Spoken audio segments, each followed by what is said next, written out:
안녕하십니까. 하나님의 말씀이 나의 하루에 임재하는 시간 하나임입니다. 오늘 하루도 하나님의 말씀을 통해서 우리의 목마름을 채움받는 귀한 시간 되길 기대합니다. 네, 오늘은 로마서 11장 1절부터 10절까지의 말씀입니다. 오늘은 찬양 인도로 수고하시는 이연섭 선생님께서 읽어주실 텐데요. 우리도 함께 성경을 펴서 천천히 따라 읽도록 하겠습니다. 그러므로 내가 말하노니 하나님이 자기 백성을 버리셨느냐?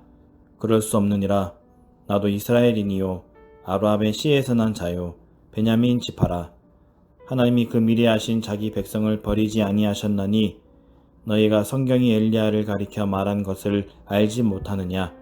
그가 이스라엘을 하나님께 고발하되 주여 그들이 주의 선지자들을 죽였으며 주의 제단들을 헐어버렸고 나만 남았는데 내 목숨도 찾나이다 하니 그에게 하신 대답이 무엇이냐? 내가 나를 위하여 바알에게 무릎을 꿇지 아니한 사람 7,000명을 남겨두었다 하셨으니 그런즉 이와 같이 지금도 은혜로 택하심을 따라 남은 자가 있느니라. 만일 은혜로 된 것이면 행위로 말미암지 않음이니 그렇지 않으면 은혜가 은혜되지 못하느니라. 그런즉 어떠하냐? 이스라엘이 구하는 그것을 얻지 못하고 오직 택하심을 입은 자가 얻었고 그 남은 자들은 의존하여 졌느니라. 기록된 바 하나님이 오늘까지 그들에게 혼미한 심령과 보지 못할 눈과 듣지 못할 귀를 주셨담과 같으니라. 또 다윗이 이르되 그들의 밥상이 올무와 덕과 거친 것과 봉이 되게 하시었고 그들의 눈은 흐려 보지 못하고 그들의 등은 항상 굽게 하옵소서 하였느니라.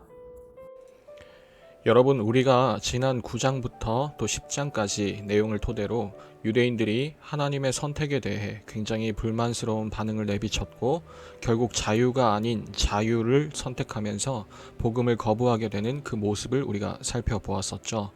당시 로마 교회에서 이방인들이 복음을 받아들이고 또 구원받았다고 인정받는 그런 모습을 보니까 한평생 율법을 자랑 삼아왔고 그 민족적 우월성이나 선택된 민족이라는 그 특권의식을 기반으로 살아왔던 이 유대인들의 입장에서는 마치 이 이방인들이 구원받는 모습이 우리 모두가 구원받지 못했다는 것과 똑같은 말처럼 들리지 않았을까 싶습니다.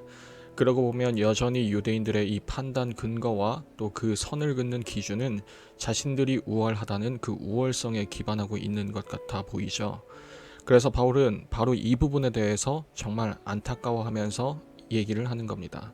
9장에서도 가능만 하다면 자기가 대신 저주받는 한이 있더라도 이 사람들에게 구원의 선물을 안겨다 주고 싶다라고 그렇게 말하기도 하고, 또 10장에서도 이 사람들이 구원받게 하기 위함이라고 하면서 말을 꺼내잖아요. 오늘 11장에서도 바울은 단호하게 이렇게 말합니다. 여러분의 그 민족적 우월성 때문에, 그 선민 사상 때문에 구원받고 못 받는 게 아닙니다. 여러분 전체가 지금 실패했다고 제가 말하는 게 아닙니다. 하나님은 여전히 여러분들 가운데 그 남은 자들을 두셨고 그 선택한 사람들을 지키고 보호하고 계십니다. 라고 말하는 겁니다. 그러면서 바울은 두 가지 예를 들죠. 첫 번째 예는 바로 바울 자기 자신의 이야기입니다. 이렇게 얘기하죠. 여러분 저를 보세요. 저도 여러분과 같은 유대인입니다. 그런데도 하나님은 저 같은 사람을 버리지 않으셨고 도리어 선택하셨고 또 구원하셨습니다. 그러니 하나님께서 여러분 전부를 다 버리셨다는 그런 생각을 하지 말고 부디 약속을 지키시는 이 하나님께로 이 복음을 통해 돌아오시기 바랍니다. 라고 얘기하는 겁니다. 또 두 번째로는 구약 시대의 엘리야 선지자 이야기를 꺼내기 시작하죠. 여러분 엘리야 이야기 다들 잘 아시리라 생각을 합니다. 바울과 아세라를 우상숭배했던 그 당시 선지자들 850명과 싸워서 여호와만이 참된 하나님이시다라는 것을 입증했던 그 엘리야 선지자 말입니다. 그런데 그때 엘리야는 이렇게 생각하고 있었어요. 하나님께서 이스라엘을 단념하셨고 자기 외에는, 본인 외에는 하나님을 진실하게 믿는 사람이 없는 것 같다고요. 그때 하나님께서 엘리야에게 이렇게 말씀하십니다. 그렇지 않다. 그렇지 않다. 나 하나님에게서 등 돌리고 구원받을 사람이 하나 없는 것 같이 보이지만 그렇지 않다. 내가 선택한 남은 자들이 있다.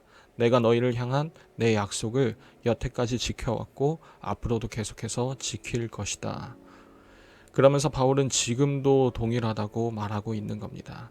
지금도 모든 이스라엘이 하나님을 버렸다고, 혹은 하나님이 이스라엘을 향한 그 약속을 저버렸다라고 착각하고 있지만, 바울은 그렇게 생각하지 않고 여전히 이 유대인들 가운데에도 하나님의 선택을 입은 그 남은 자들이 있다라고 생각하는 거죠. 아직은 눈이 어두워서 제대로 보지 못하는 그런 상황이지만, 언젠가 하나님이 정하신 때가 되어 그 남은 자들로 하여금 다시 예수님을 믿게 하실 것을 바울은 확신하면서 이 유대인들에게, 자신의 민족들에게 그 마음을 담아 생생하게 전도하고 있는 것입니다. 자기 자신이 그 증거이자 증인이 되어서 말이죠. 사랑하는 우리 중고등부 여러분, 바라게는 우리 한 사람 한 사람이 오늘 이 바울과 같은 그 믿음의 증인들이 되었으면 좋겠습니다. 여러분을 통해, 여러분의 그 믿음을 통해 하나님은 그분의 택하신 백성들이 복음을 듣기 원하시고 계십니다. 복음을, 그 정답을 아는 이 바울이 가졌을 그 안타까움과 간절한 마음으로 우리 역시도 이 복음에 대해 담대하게 전할 수 있는 그런 사람들이 되었으면 좋겠습니다. 하지만 그런 노력과 열심 가운데 하나님의 긍휼과 사랑을 놓치는 일도 없었으면 좋겠습니다. 마치 오늘 유대인들처럼 말이죠. 은혜에 대해서는 필사적으로 거부하면서 동시에 하나님을 섬기는 데는 죽을 힘을 다하는 그런 돌연변이 같은 모습이 우리에게는 없기를 바랍니다. 하나님을 기쁘시게 하려는 그 간절한 갈망이 우리 스스로의 노력과 또 능력에 대한 그 무의식적인 교만과 버무려질 때가 얼마나 많은지 모릅니다. 그러나 그 혼합물이 결국 우리로 하여금 하나님의 은혜에 대해 거부 반응을 일으키게 한다는 그 사실을 우리가 잊지 않았으면 좋겠습니다. 여러분, 흙이 한 줌이라도 섞이는 순간 그것은 마실 수 없는 흙탕물이 되어버리고 맙니다. 혹시 우리의 신앙생활에도 이런 불순물은 없는지 한번 점검해 보았으면 좋겠습니다.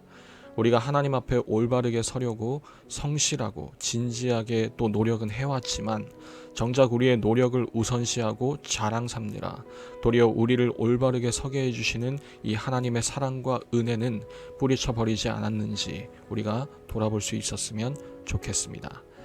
바라기는 우리 사랑하는 중고등부 여러분들이 늘 우리를 올바르게 서게 해주시는 그 하나님의 사랑과 은혜를 다시 붙잡았으면 좋겠어요.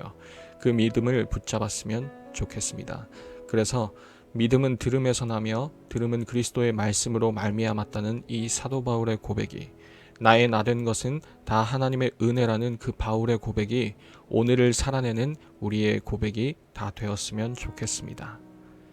매일 저녁 9시 하나님의 말씀이 나의 하루에 임재하는 시간, 오늘은 이것으로 마치도록 하겠습니다. 모두들 평안한 밤 되시기 바랍니다.